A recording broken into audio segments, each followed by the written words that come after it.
మరి నిజంగా కూడా గత 10-15 రోజులు రినోవేషన్ వర్క్ స్టార్ట్ అయితే పునర్నిర్మాణ పీరియడ్ వర్క్ స్టార్ట్ అయింది. మనం తప్పు పడుతున్నాం, దానికి అడ్డం పోతున్నాం.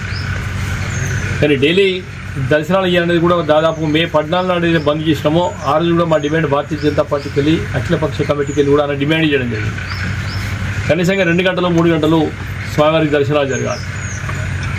సరే, రెండో విషయం ఏదైతే ఉన్నదో ఆ కోటిలింగాలు ఏదైతే తీయాలనే ఆలోచన సాధ్యమైనంత నిర్వహించుకోవడం కూడా ఆ రోజు జరిగింది. ఆ రోజు ప్రత్యేకంగా పవర్ ప్రజెంటేషన్ రోజున కూడా నేను చెప్పడం జరిగింది.